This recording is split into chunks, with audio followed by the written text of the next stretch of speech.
कम से कम 150 डंपर यहाँ से 30-30, 40-40, 50-60 टन और रोड के भर के जा रहे हैं। कितने पैसे की बंदी ले रखी है मुझे नहीं पता, पर ऐसा मैंने गुड़ा में आज तक कभी पहले नहीं देखा। ओवरलोडिंग सरेआम हो रही है, दुर्घटनाएं हो रहे हैं, उन ओवरलोड डंपरों की वजह से एक्सीडेंट हो रहे हैं। कोई इनके फर्क पड़ने वाला नहीं, इनके कान में जू तक नहीं रेंगने वाली। और तो और जहां से डंपर आ रहे हैं, जहां से बजरी आ रही है, वहां पर क्षेत्रीय विधायक ने गुंडों की टीम खड़ी कर रखी है और पुलिस वाले जाके उनको हफ्ता वसूली करवाते हैं। आपकी चोरियां पकड़ेंगे कैसे? ये तो नदी में बैठे हैं सारे, जो पैसे नहीं देगा उसके मुकदमा लगाएंगे, उसको पीटेंगे और जाके उन गुंडों को पैसा दिलवाएंगे।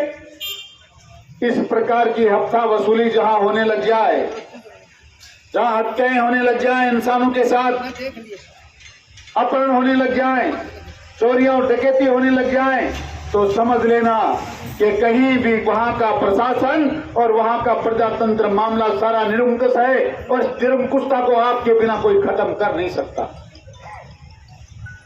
सीकर में जाकर एक छोटी सी बात पर पेट्रोल की बोतल निकालकर जलने के लिए तैयार है, पर गुठा में हो रही डकैतियों के खिलाफ मुंह से आवाज नहीं निकलती यहाँ के विधायक। बड़ी बड़ी बातें करने वाले लोग यहाँ कर नहीं सुनते कि 2-5 साल से लगातार 4 साल से क्या हो रहा है।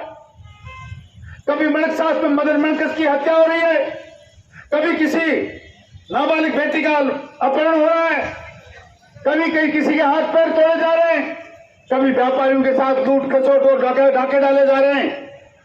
एक भी दिन अपने आप को संवैधानिक पद पर रहने वाले व्यक्ति ने जनता के बीच में आकर नहीं कहा कि मेरी गलती है, मैं शर्मिंदा हूं, ऐसा आगे नहीं होने दिया जाएगा। एक भी दिन नहीं कहा। काय का प्रजातंत्र है? किस बात के चुनाव हैं, किस बात के वोट हैं? उसको रात और दिन नींद में भी सिर्फ शुभकर्ण चौधरी दिखता है। जहां जाएगा भाषण में शुभकर्ण चौधरी ने आतंकवाद की बात कह दी, शुभकर्ण चौधरी ने ऐसा कह दिया।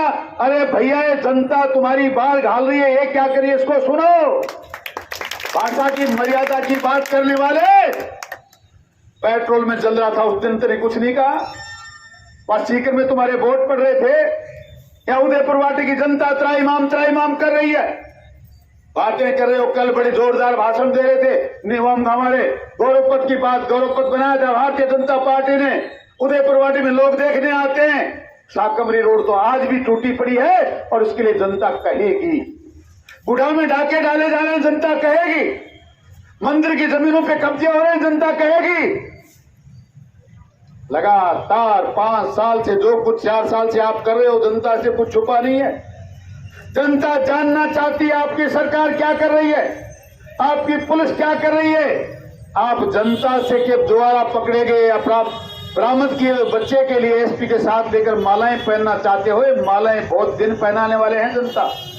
यह जनता न्याय करेगी, निर्णय करेगी, समय का इंतजार कर रही है।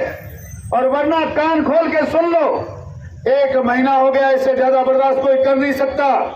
आपकी सब पुलिस ने बार बार कहा हम 7 दिन में, हम 15 दिन में। यही बैठ के हमारी मीटिंग हुई थी। एडिशनल एसपी थे, डिप्टी एसपी थे, एसएचओ थे। आप 7 दिन का टाइम दीजिए, पर आप तो क्या लोगों के द्वारा किए गए कामों के मालाएं पहनने के लिए आपके पास फुर्सत नहीं है। वो भी आपने खुद ने ढूंढ दिया होता तो मानते, हम धन्यवाद तो देते। हाँ साहब, आपने कोई काम किया, किसी माँ का एक लाल खो गया था, उसको आपने ढूंढ के निकाला, वो भी गांव के लोगों ने निकाला। आप तो मालाएं पहनने जाएंगे, सारा का सारा लवाजमा। डिप्टी एसपी की शक्ल किसी ने नहीं देखी, भाटीवाड़ में जाके माला पहन रहे। और जनता से भी कहना चाहता हूं, ऐसे लोग, ये निकम्मे लोगों को मालाएं पहनना बंद करो। जनता में जिसने काम किया उनको धन्यवाद दो।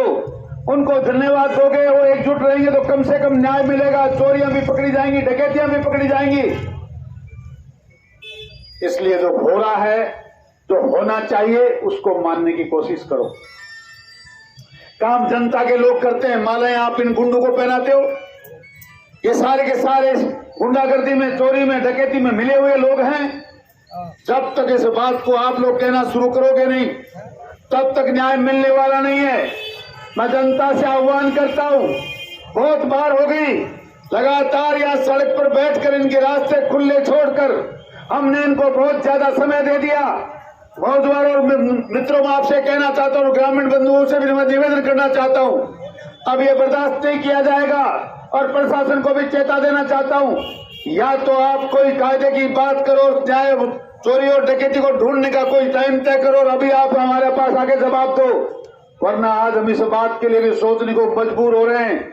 आप कहीं ये सोचते होंगे कि कोई मुक्त मुंह से डर जाएंगे या कहीं आपकी लाठियों से डर जाएंगे, तो जनता डरने वाली नहीं है। हम मिलकर सारे के सारे आज थाने का घेराव भी करेंगे और सामने सामने की लड़ाई लड़ेंगे, चाहे हमें हमारे कुछ भी करना पड़ जाए। यह है व्यापारी वर्ग ने जो यहाँ आज बंद का आह्वान किया उसके संदर्भ में। दूसरा, मैं क्षेत्रवासियों से निवेदन करना चाहता हूं, ऐसे झूठे और फरेबी लोगों के चक्कर में आ मत जाना जो कह रहे हैं कि नीम का थाना कोई जिला नहीं बनने वाला। यह इनकी कोई ना कोई कुचक्कर की चाल है, राजनीति है। नीम का थाना को जिला बनने का प्रस्ताव अखबारों में छपा है, एडीएम के पास सारे कागज तैयार हो गए। भारतीय जनता पार्टी की सरकार में जब मैं आपका नेतृत्व करता था उस टाइम एक प्रस्ताव बना था कि उदयपुर वाटी का आंशिक क्षेत्र, जिसको हम लोग पहाड़ी क्षेत्र कहते हैं, वही नीम का थाना में मिलेगा। ये मरुस्थलीय क्षेत्र झुंझुनू में रहेगा। हमारे यहाँ सरकार बदलने के बाद भानुमति के कुनबे वाली सरकार के लोगों ने जो हमको आज भी धोखा दे रहे हैं कि जिला नहीं बनने वाला, उन सब ने मिलकर संपूर्ण उदयपुर वाटी को नीम का थाना में ले जाने का कुत्सित प्रयास शुरू कर दिया है। ये होने वाला है अगर आप जागरूकता नहीं बरतेंगे तो। इसलिए प्रशासन को सावचेत करना चाहता हूं, आपके माध्यम से और आपको भी कहना चाहता हूं, जैसा भी प्रहलाद जी कह रहे थे, हम सब लोगों को गांव में और यहाँ गुढ़ा में भी गांव में जाकर आंदोलन करना पड़ेगा, कमेटियां बनानी पड़ेंगी, लोगों को जागरूक। इनके चक्कर में आने की जरूरत नहीं। इनके चक्कर में आप लोग आए तो 4 साल से लगातार हाहाकार मचा हुआ, रोजाना हर महीने यहाँ धरना देना पड़ रहा है। कोई ऐसा व्यक्ति आकर कहे कि भारतीय जनता पार्टी की सरकार के समय 5 साल में एक भी दिन धरना देना पड़ा? न बिजली का धरना लगा, न व्यापारियों की लूटपाट का के खिलाफ कोई धरना लगा, क्योंकि कुछ ऐसा हुआ ही नहीं। राम राज की स्थापना करने की सोच रखने वाले उदयपुर वाटी में आपने क्या रावण और गुंडों का राज कर दिया? क्या हालात पिछले 4 साल से हो रहे हैं, आप लोगों से छुपा नहीं है। इसलिए आओ और लोगों से निवेदन करो, सबके सब मिलकर तैयार हो जाएं। अभी आपको बता दूं, लावणी का टाइम चल रहा है, फिर भी लोग आए ना आ रहे हैं, अभी फोन आ रहे हैं कि पहुंच रहे हैं, आप जल्दी ना करें। और इस प्रशासन से कह देना चाहता हूं, या तो कोई सही रास्ता निकाल लो, हमारी चोरी डकैतियों के बारे में कुछ ना कुछ चिंता कर लो, और हमारा काम जो हमने आपसे कहा 1 महीने पहले, जो कुछ हुआ है, सीसीटीवी फुटेज आपको दी हैं, सारे रिकॉर्ड आपको उपलब्ध कराए हैं, और उसके बाद भी अगर आप ये नहीं कर पा रहे तो मैं खुला ब्लेम आप पर लगा रहा हूं कि चोरी और डकैती में पुलिस वालों तुम खुद शामिल हो। ऐसा नहीं हुआ होता तो अब तक निर्णय निकल गया होता। श्री राम जी सोनी के घर पे डाका डला था, गोलियां चली थी, 24 घंटे में इतनी बड़ी वारदात खुल गई थी जब मैं आपका विधायक था। पुलिस अगर नहीं मिली होती तो अब तक ये डकैती भी निकल जाती। वो घोड़े की दुकान है राजेंद्र जी की, और यहाँ से 100 मीटर दूरी पर उनका घर है। रास्ते में कोई 20 जगह सीसीटीवी कैमरे लगे हुए हैं और आज तक अभी फुटेज नहीं निकल पाई। इसका मतलब आपके साथ न्याय नहीं हो सकता। न्याय देने वाले खुद अन्याय कर रहे हैं, और जब प्रशासन में जब शासक इस प्रकार के अन्याय करने लग जाए तो जनता को न्याय मिलने की उम्मीद नहीं रहती। इसलिए मैं आप सब से निवेदन करना चाहता हूं, जो लोग ये यहाँ नहीं पहुंचे हैं, व्यापारी वर्ग के लोग, ग्रामीण लोग भी, वो जल्दी से जल्दी यहाँ पहुंच जाएं। शाम 4 बजे तक आप लोग यहाँ इकट्ठा हो जाएं। उसके बाद हमें तय करना है कि हम क्या करने वाले हैं। आपसे निवेदन करना चाहता हूं, जितने लोग आप आए हैं उनका धन्यवाद, जो और आने वाले हैं उनका लिए भी साधुवाद। और आपको फिर कहना चाहता हूं, नीम का थाना में जाने से रोकना चाहते हो और इस गुंडागर्दी को, इस चोरी और डकैती को रोकना चाहते हो तो अब भी समय है एकजुट होकर एक साथ इस काम में लग जाओ, वरना आने वाला 1 साल भी आप शांति से निकाल नहीं पाओगे। आपका बहुत बहुत धन्यवाद। जय हिंद।